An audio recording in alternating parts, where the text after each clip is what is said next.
very good afternoon and welcome to ChildLink's insightful program dedicated to fostering awareness and understanding of crucial issues that we face in our communities.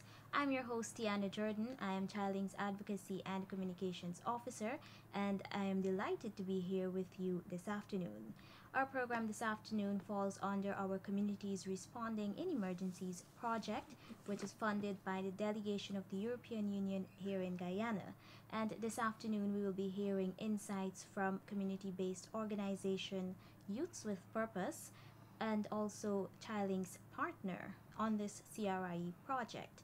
I want to say a very good afternoon and welcome to these beautiful ladies we have with us here this afternoon. How are you doing this afternoon? Oh, good. Okay. Very good. Okay, it's great to have each of you here and having you take time out of your busy schedule to be here, especially Miss Maureen and Cynthia. I'm going to give each of you now the opportunity to tell me a bit about yourself, maybe tell me your name and a little bit about what you do, starting with Cynthia. Okay. Hi, good afternoon. My name is Cynthia Lajon. I am from Venezuela. I am migrant too and working with Miss Maureen and Youth with Purpose. I am community facilitator. Thank you very much. Miss Okay, Maureen? good afternoon. I am Maureen Hope and the founder and president of Youth with Purpose. I'm working out of the CRIE community that's on the west coast of Demerara. That's it. Thank you very much, Miss Maureen. Good afternoon. My name is Andri Hernandez and I live in Berwes and I feel dance for Thank you. very much. Con. Good afternoon. My name is Marielba Cordova. I am from Parica, Ubu. And thank you so much for inviting me in this afternoon. Thank you very much. And this afternoon's discussion, is centered on hearing all about Youths with Purpose and the services that you provide to the Venezuelan migrant community under the CRIE project. And we have with us some of your beneficiaries that you've worked with. And so, Ms. Maureen, I want to hear from you, before we go into hearing about those services specifically, I want to hear, a little bit about Youth with Purpose. Maybe how did you come about with the idea of forming Youth with Purpose? When was it registered and so on? Okay, Youth with Purpose is about 20 years old now, but it got its legal name 8 years ago. Actually, we started by Sunday school under Bottom House, working with young children, youths. And as we were working with them, I being a social worker, they will come to me with their issues, their situations, and so I would help them. And after that, we decided that it wouldn't only be a Sunday school event, it will be a place where we could mentor them socially and help them with their social issues. And so we started to do that. And after we started to do that, there were changes in these children because we were able to foster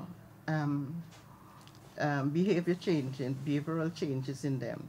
And so the parents, noted what was happening, and they too fall in, and we started to work with them too. Eventually, it became a youth group where they would come and meet, and we will. And it wasn't myself alone. There were others like Miss Downer and Mr. Downer. It was at their residence. It was happening, and so we began to mentor these young people. I was working with ChildLinK, not ChildLinK, Every Child Guyana then. Eventually, I left there and I went on to work with other organizations. But subsequently, the managing director of ChildLinK, she found me again, and I wasn't registered then. She said she wanted to do some work within the Region 3 communities, and if I'm interested, and I said yes. But before that could have happened for me to become a partner with her, I had to be registered. And so henceforth, that's how we became registered. And we had to find a name. We hadn't a name at that time. So we throw the names to the young people, And one of the things we would always tell them, those who are, downcast, those who feel that, they have no purpose in life, we will always say, you have purpose. You are here for a purpose, because that is a part of our faith belief, that each and every one of us have a purpose here. And so when we throw the name, they came up with all sorts of names, but it wasn't really ringing a bell for us. But then when we met, it was on a Wednesday, they came up, they said, you know what, we got a name. And so the name came henceforth from the youths with purpose. They say they have purpose. And that is how Youth with Purpose began. And it's really great to hear that the name came about because of the young people. The young people. Can you tell me which communities you work with and where is Youth with Purpose based? We were in the CRIE community, that's on the west coast of Demerara. And which communities you work with now? The communities we are working with now. Oh, we're working in 8 communities in Region 3, and I could pass it on to Miss Halium. She's more in the communities than I do. She can almost tell you that. Actually, we were in 8 communities. Parica, Del West, we were in Plastic City, Godfarton, Tushen, Metamazer, and through, I can't pronounce this number, Virgin. Yes, yeah. My English was good, but I tried. It's good. Virgin. We go Katrina. Yeah. 8 community we work. That's really great. And Ms. Maureen, can you touch a bit more on your partnership with ChildLinK? Maybe take us through some of the projects you've worked with, including the CRIE project, and your experience on those projects. Well, when I started with ChildLinK, I actually started, I think the first project I started with her was education and care. And then we went to the RCSC, and that was reintegration. And then we went into the 1,000 boys, and now we are here in Community Responding in Emergencies project. Yeah. Yes. So actually I have worked with them in 4 projects during the 8 years. Yeah. And onto this project, I'm not sure if Cynthia will be able to touch more on this, maybe speak specifically towards the services that you're providing to the Venezuelan migrants in these communities. Yeah. How may say, Joseph's Purpose had 20 years, right? And 8 working with ChildLinK. But it's only 2 years we had working with migrant people. Not only Venezuelan, we work on Cuban people and Brazilian people too. And this person we offer our service, the translation document translation, registered. Registration. I go in and register the families in every community and talk about everything they need. So I can help her with that. We work with documenting them, having them documented, and having them registered in schools, the children especially registered in schools. We assist them with medical, if there's any need for medical facilities, medical help. We do navigation there. We'll take them, especially the teenagers who are pregnant and these sorts of things. We help them there. We help them if there's a medical situation, like we had persons who had to have surgery, and we were there for them. And we work with them if there's psychosocial issues. We do intervention there with them. We work also with them if there are matters of, say, legal matters that need to go to the station, like, persons having domestic issues need to go to the station. We support them there. Whenever there's a displacement, like, sometimes they're living in a place and somebody, the landlord throw them out and they have no place to stay. We work through human services to assist them, human services, and also Food for the Poor comes in there too. The Catholic Church, Help and Shelter, and Blossom.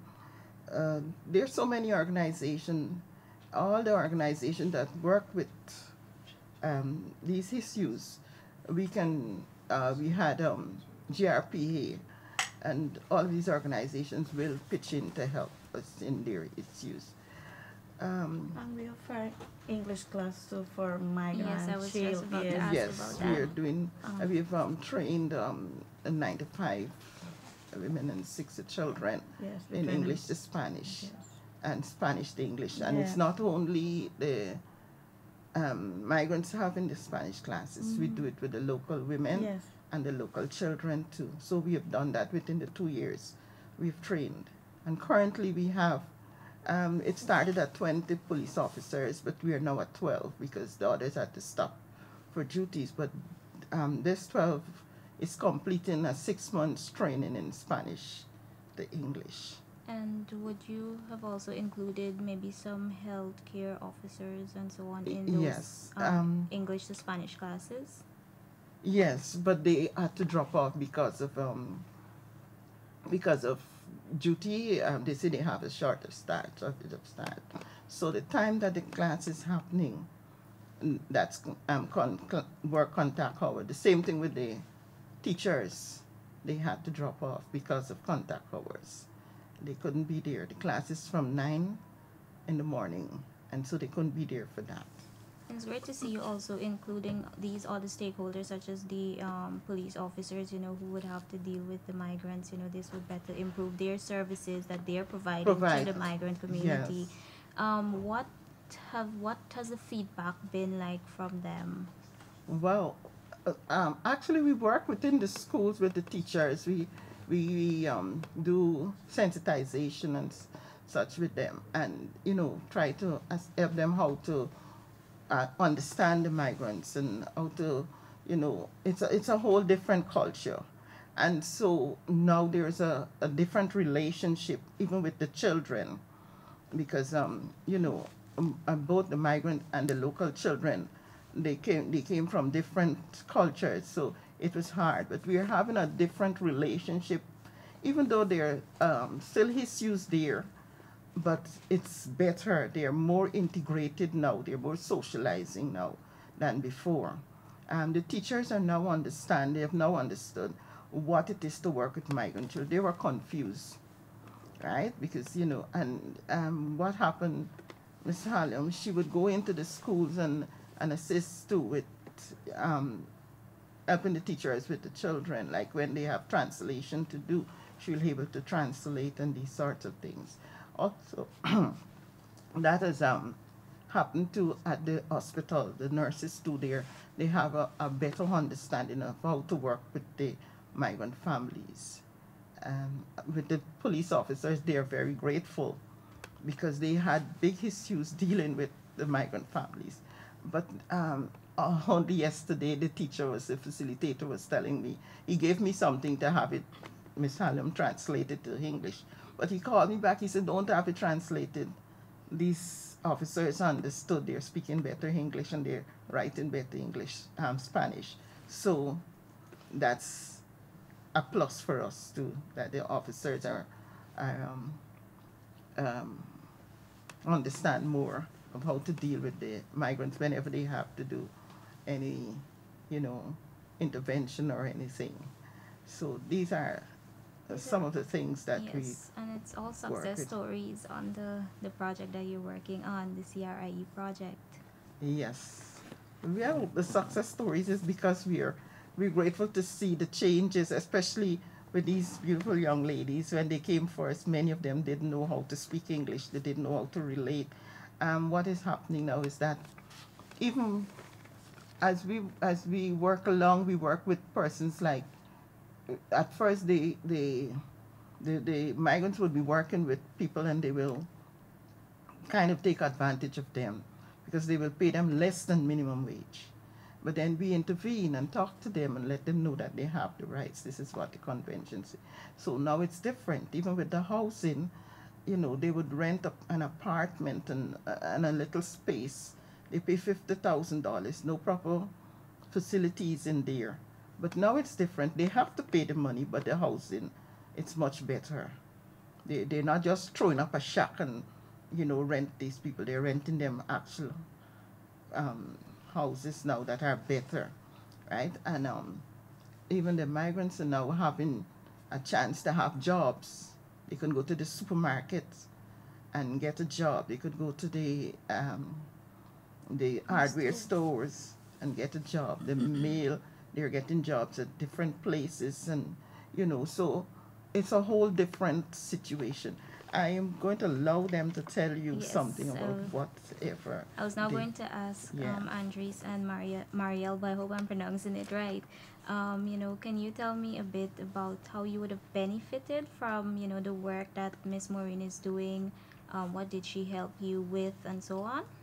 Andres? But I live in Belways, and these people helped a lot because and they want and care medicine, Medicaid, and so injection and protection for all human, and so and nothing I care the food, and so and there's you do the meeting for human, nothing I doing.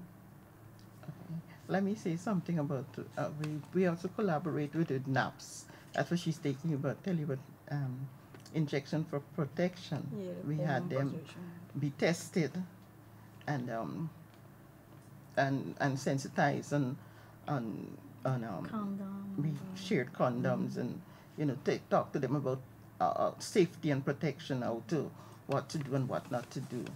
Also, we have a doctor who volunteered. She would come and work with us, and so we were able to distribute, do deworming of the children, and sensitize the parents and what caused the worms to have the parasite, children to have the parasite, and how to protect them and these sorts of things. That's what she's talking about. She talked about the food stuff. Yes, we will, collaborate with other organizations like places like the Wesleyan Church. They would give them food stuff and clothing and these sorts of things. Yeah. Would the church also provide like school supplies and so on? Yes, whenever. Yes. That's really great to know. Would she have benefited from the Spanish to English classes also? Yes. Can you tell me about that? No, I don't want any class. Maria. When you is alone in one country, you can feel necessity, and it's better when you can come with one organization that can give you a hand for you start doing something. Me start do a business, sell breakfast and lunch in the afternoon, some meal for my parents where I live. Get plenty of meals, so I see the opportunity for sell food. Get plenty of Spanish people in this part work, so I asked this person for help me for start my business. So I sell in the afternoons in the market Sunday. I selling cool down. I selling cool down. So these people help me for me open my business. So I very happy for come with somebody in one country when you is alone, when you is an immigrant, and it's very hard for you start with nothing, start with zero in one part. So I feel very happy can come with somebody here. That's really great. And aside from you being able to start your business and so on, is there any other way that Miss Maureen then would have helped you? Yeah, she and Miss Cynthia helped me in any moment. All time she helped me. Okay. Would you like to add anything? I want to share my history. I think if somebody is benefit from Jesus Purple and ChildLinK is my person. When I had 4 years in Guyana, when me come, I work clean house and sell food. But in Venezuela, I am doctor. So I come here and the chain is hard. I never speak English in my country because we speak in Spanish. So I had 4 months I can't find job, and I only cry. I feel bad because I had 3 children, right? Now Miss Maureen, and she gave me the opportunity for work for her and ChildLinK too, and I only have a permission because some migrants get problem legal for that documentation. And only my permission, my ID card, I explain her I like work for the people, I like help the people. This is my passion because in Venezuela I help people too, and I am Christian, and the church is my work. So she gave me the opportunity for work for her and ChildLinK, and for that I say thank you, my light Shan. They give me the opportunity for the clean house. Now it's that's you see. So I feel happy for that. Now you're here on television. Yes. And Miss Maureen, I'm sure there are many more stories like this, and it's all Yeah. because of the work that you're doing at Youth with Purpose. Is there any other story you think you would like to highlight that can come to mind? Yes. As our sister used to work with us. She was the Spanish teacher before, but she always wanted. She's not more of a indoor person. She's more a outdoor person. She likes entrepreneurship, and currently she has her own business. Yes. She is working, and that came because we employ her. She was able to use our resources wisely and started to, it wasn't easy, but now she has a thriving business that she's working and living off of. And there are others who have benefited and doing greatly, very great, doing a lot of, purposeful things with their life, who have benefited from Youth with Purpose and ChildLinK. We had we did something like empowerment of the women, teaching them how to do egg ball, and from that they were able to start a business too, right? We did floral, and that too.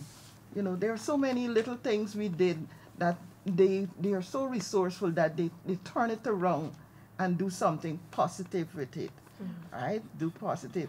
Especially now they know to speak the English. That is a plus for them because they can now go and seek their own employment. First, we used to have to help them there. They can now go to the hospital all by themselves and talk for themselves, go make a report, and these sorts of things. So there's so much we can talk about that, we can't tell it all on this one program, but all in all, we have helped the migrant families. Yeah, and I know you do a lot of sensitization on the various social issues like sexual abuse and domestic violence and so on. And can you tell me how these, the impact these sensitization sessions would have had on the migrants? Maybe if some of them might have come forward to go and report instances of abuse and so on? Yes. When we started at first, I realized that the migrant women, they were afraid to accept that was happening. I think they were thinking because if their husbands, especially if it's between, they will, they will get sent back or they will get in trouble. But after we showed them that we're just there to help them, they came forward. And now even the men we can have, Cynthia I won't go, I went a couple of times, but Cynthia mostly will go in the evening. It's like on Tuesdays and Thursday. She has mentorship with the men in the evening, and she goes all the way to Bell West. And because they're working, she can't get them during the day. So she will get them in the night. And that is because we won their trust. It wasn't easy to get the migrant men to come on board, but now they're here. We would have had one of them here, but I guess it's work and the timing. He could not have been here. But they have better relations. We even have them now fellowshipping. The men are fellowshipping. I wish the Guyanese men, they are there, because one of the things that has happened is that there's a full service for the migrants every Sunday at the Wesleyan Church, and you would be surprised to see the men who are there. And then in the community, they have community service there too, and they're there. So there's a real change within the whole community, the culture, and these sorts of things. I don't even think that these men drink and tumble down as much as what will happen with most of the local men. They are very, and one of the things I've realized that they're very much family oriented. They're always there with their families. That's one of the things that I realized with the men. They're always there with their families. And would you be able to say how many, like give us an idea how many migrants you would have helped on the CRIE project? Well, we have worked with over 160 something as migrants, but in all in that program, we've worked with almost 200 because we have Guyanese in the mix up there too. But we've registered over 500. We've visited over 500 persons, but over 100 and something families we've worked with. And how many children? You could see how many Yes. children? 180 children. That is really great to know. Yes, yes. I want to hear a bit more about your collaboration with other stakeholders within these communities. Yes. You would have mentioned, working with Okay. teachers and so on. Yes. The collaborators we have IS. They are very much there. They will come out and they would bring, we give psychosocial counseling. We do support. But it's not, that alone wouldn't suffice for the families because they have other needs. So we collaborated with HIAS, we collaborated with Food for the Poor, we collaborated with GRPA. They will come and they will do mentorship with the women, talk to them about hygiene, talk to them about menstruation and menopause and all these sorts of things. Blossom has been very much instrumental too. They will bring hygiene kits and different stuff for the families. Also, they I refer case for adoption, Henry. yes, We refer this case. She want adoption, a baby, and yes, she Blossom helped her. yeah, she adopted a helped her. child, and they did the adoption. Also, NAPS, I told you that they too, and they came in and they did a good job. But at first I thought the migrants would not have acquisited that, but they came out in numbers and they listened and they participated well. The local doctor who came in, she participated well. They participated well. And the thing is, it is that we can call her and ask her to come and do some intervention, and she's there. What about your collaboration with the Catholic The- services? The hospital? The Catholic Church. Oh, I cannot leave them out. They did all. We had over 200 and something translation that was done by the Catholic Church. They collaborated, and also they gave things like hampers. They too, they were the first persons who The course the English the for English children. for children during the summer. They give us classes there. They paid for the facilitators, and they brought the snacks and transportation and everything for the families, for the children, both adults and children. They were the first persons to do that, and so we were able to do that work with them. But they were able to give things like mattresses and such when the families need help. Shelter, if they need shelter, they were very instrumental in seeking places so that they could have shelter. Yeah. That's really great to hear. What about capacity building sessions and like training sessions with maybe faith-based leaders? You would have also mentioned doing Yes, the we classes with work police with- officers and so on. We did. We worked with the hospital, the nurses, work with the teachers, work with the faith-based leaders, the police officers, and What have- are these sessions based on?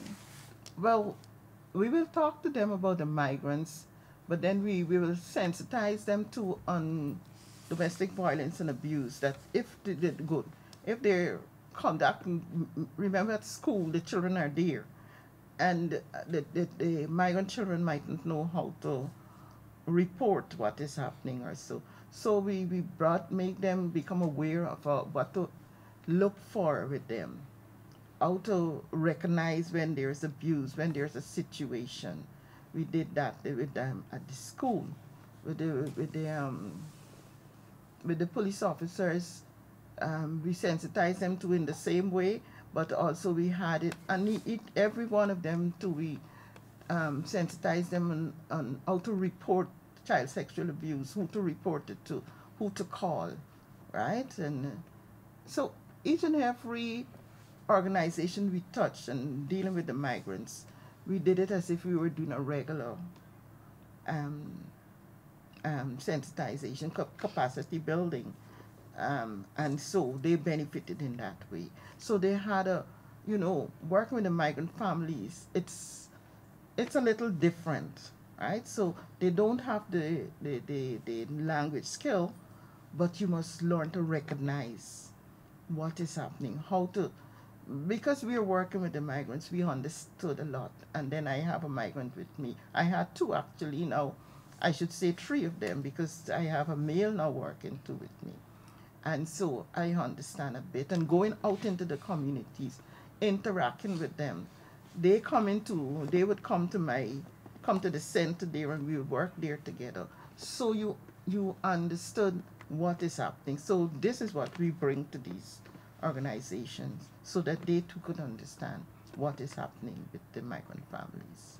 And while we're talking this afternoon, I'm hearing a lot of these issues you're talking about, or the challenges that migrants would face. It's coming up in our conversation. Mm-hmm. The language barrier, Yes. access to proper health services, and so yeah.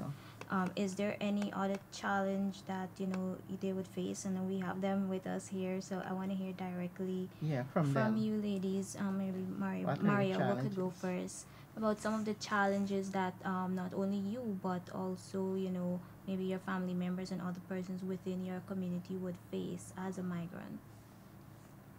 ¿Qué me pregunto? No entendí. ¿Cuáles son los retos que tú crees que los migrantes puedan tener en las comunidades? O sea, que no solamente tú, sino... Sorry, I don't understand so well. That's But okay. more the acceptation is Guyanese people sometimes can that bad only because you is Spanish, and only you is a Spanish girl, you doing something bad, or you is a Spanish man, you thief, and can people disrespect. I think is what we need, acceptation, because not everybody come for doing something bad. We escape for one country for get a more better life, and plenty people come here for doing something good, and we love Guyana, similar as we house, and we respect this part. So we try for doing something better. So I think more is respect, acceptation for immigrant. We try for doing something good here. And how has Youth with Purpose been helping with this, Miss Maureen?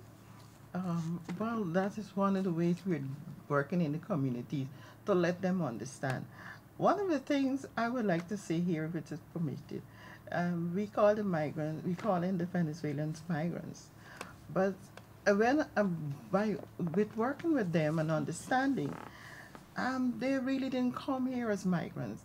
A migrant is a person who have decided, oh, I want to go to America, or I want to go to Guyana for a better life. But because I know that many of them came here as refugees, they came for refuge, seeking asylum from whatever was happening to them there, right? So it's not by choice that they came here, because I've worked with them and I hear their stories. I hear what is happening. It's not by choice. And I believe that if tomorrow situation changed in their homeland, many of them will quickly pack and go back because they had a good life. You hear these people had their own business, their own homes, they had cars, they had good jobs. Mm-hmm. They were teachers. Cynthia sitting here, she is a lawyer, right? And so it's not that they would want to come and to take away anything from us. They came because they came for refuge, for help. They came that they can have, as she just said, a better life from what they flee from. That is what Venezuela came to, that they had to flee. and the circumstance and the situation, when you hear what they went through to get here, and nobody in their right mind would want to go to another country going through those situations and leaving all that they have. So what I would like to say is that we need, as Guyanese, we need to understand that the Venezuelans and, well, I don't know, the Cubans, they are here too, and the Brazilians, but I'm speaking especially in the Venezuelans. They came here not because they want to be here. Exactly. Not because Cynthia here is sitting, she has a child and a father back in Venezuela, and she worries about them all the time. She brought her 2 daughters here, and they too, they have a language barrier. They are now learning the English. They have to catch up back at school. Nobody would want to uproot their children and have them. She has to pay a rent that is very exorbitant, where she had her own home, her own everything in. So this is what I would like to let my fellow Guyanese know, that they're not here to take away anything. They need help. They need help. At first, when we started to visit the migrant families, they never used to want to talk. They think we came to send them back to where they came from, and it was traumatic for them. It was traumatic, and we had to take time before they get to understand we're there to help them. We're here there to give them services, right? And so that is how we want them over. And as I would say again, if tomorrow, and they're sitting here, Venezuela goes back to what it used to be before what is happening there, we won't have them here. They will go back in forwards, because even though the other day they heard that there were changes, I know of many who have gone back. They have gone back, right? So this is what I would like to say. The challenges for the Venezuelan isn't easy. Nobody want to go and work. I'm getting paid $10, and I come and work, and you give me less than that $10. You give me $5, and I have to do sometimes even more work than what you're doing. Nobody want that. Are there any other challenges you would like to touch on, Cynthia, that you would have observed? I think the challenge is may understand the migrant, they aren't alone. They need understand they not alone. We know are alone, because we had many organizations where we can go for help us. So many people know now that many people get passed for exploitation in the job, because they know now where I go for help me. Many women passed through for domestic violence. Some women get married with Guyanese people, Guyanese man. So sometimes this person abuse this woman, because for the language we had the barrier.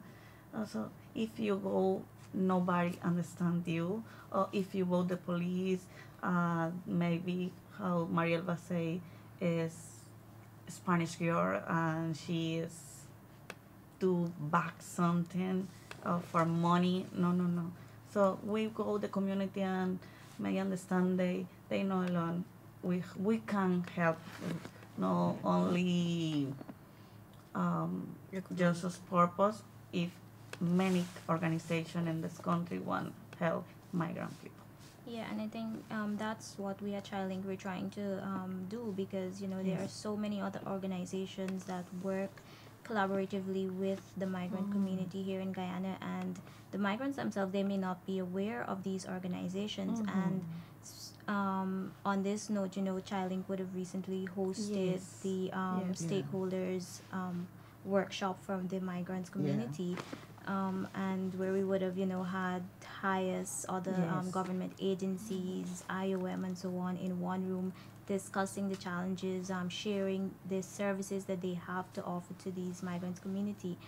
Miss Maureen, can you say, just give us some feedback on that workshop, and how you think, these organizations can better collaborate to provide better services to the migrant community? Okay.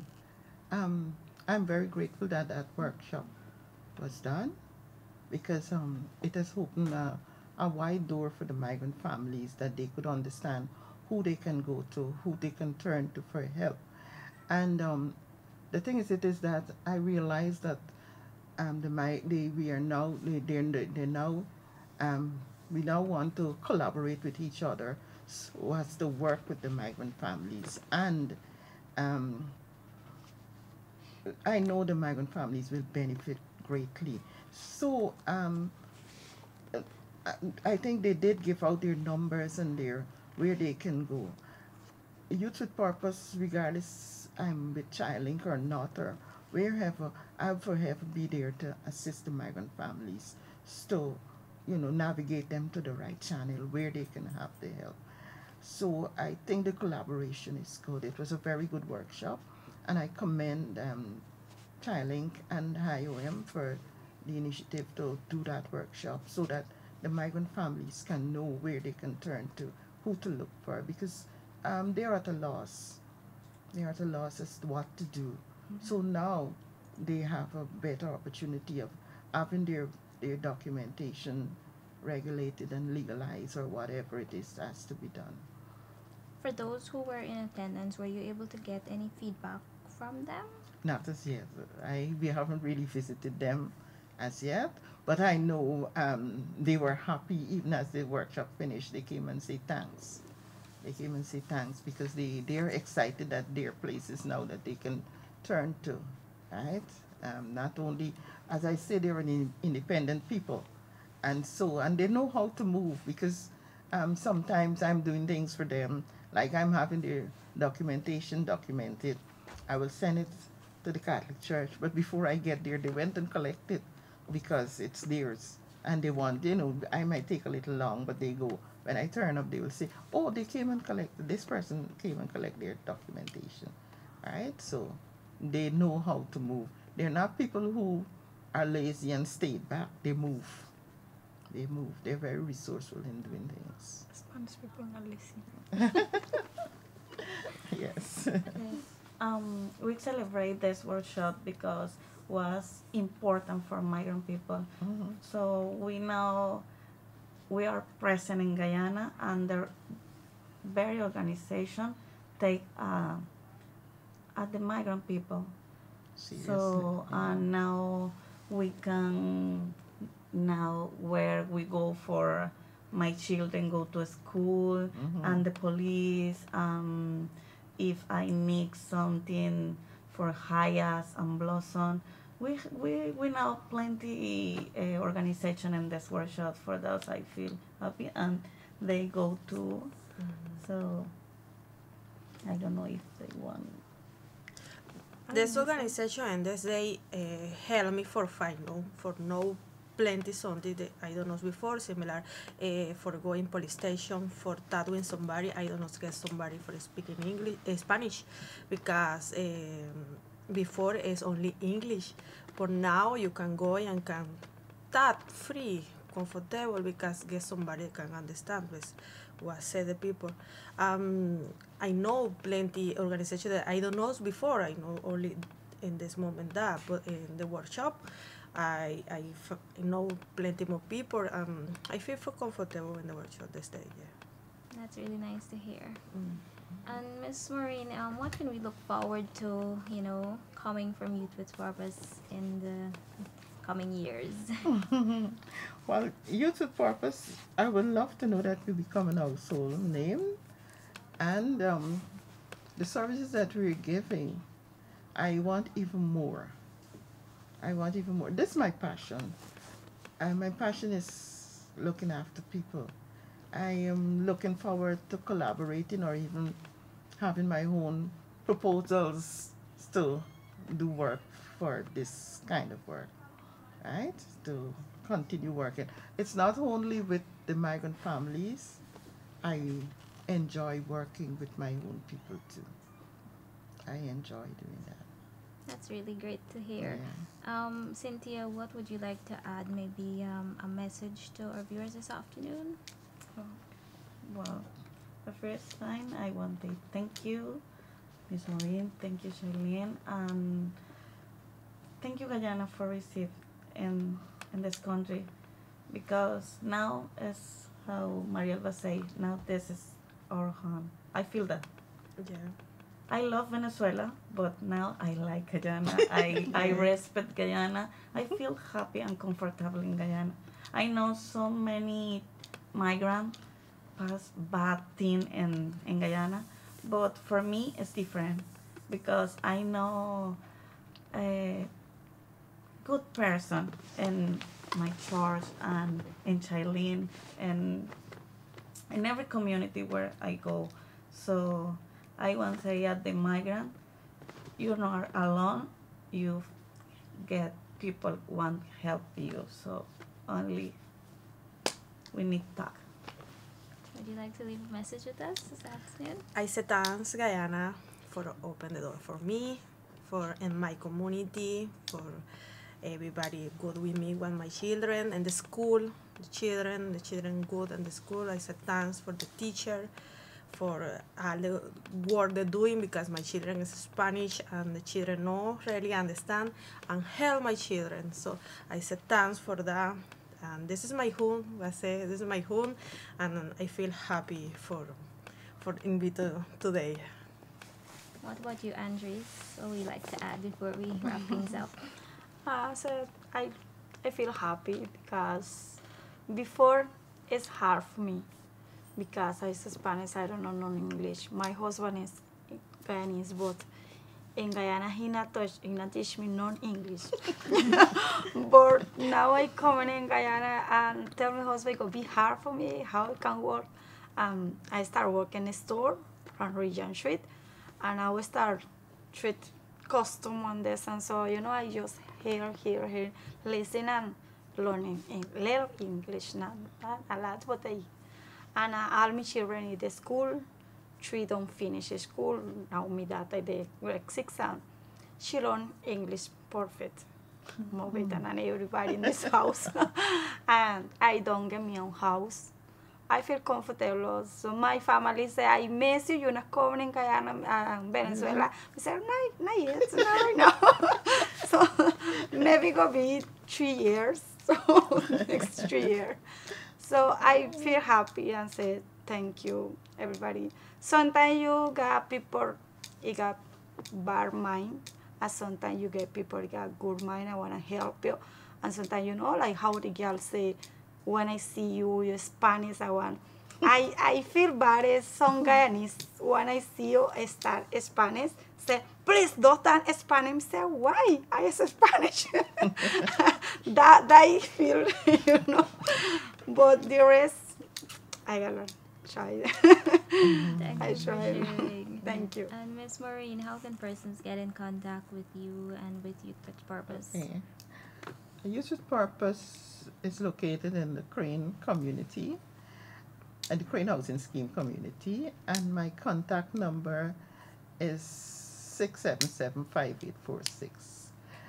And you can call me anytime. I don't only do this, I do psychosocial counseling with families. If you have children facing issues, you can contact me. I even help couples who are facing, marital situations. I work along with them too, right? So you can contact me on that number, 677-5846, and I will answer you. And can I close here now too? I would like to say thanks to ChildLinK and the delegation of the European Union for affording me this privilege to work with the migrant families and to learn from them. And this opportunity to be here to share my joy of what I've been doing with the families and the changes that I've brought. That I shouldn't say the whole organization has brought to these families. I want to say thanks. I could not have done it without Miss Madre and the European Union, and also the partners that collaborated with us, the stakeholders that collaborated with us. So I just want to say thanks. Okay, thank you. And on that note, I want to say thank you also to all of you for being here this afternoon. I know you had to travel a long way, but it was really inspiring and really insightful to hear, your contributions to our discussion this afternoon, hearing, the scope of the work that Youth with Purpose does under the CRIE project. It's so much, and you not only work with migrants, but you also work with locals as well. Yes. So I want to, congratulate Miss Maureen and Cynthia for the hard work that you've been doing. I want to encourage you to keep up the work, helping persons keep up your passion. Also, I want to say thank you to our viewers for tuning in this afternoon and following our discussion. This discussion falls under our Communities Responding in Emergencies project, and it is funded by the Delegation of the European Union in Guyana. I am Tiana Jordan, your host for this afternoon, and it was a pleasure being here with you. Goodbye.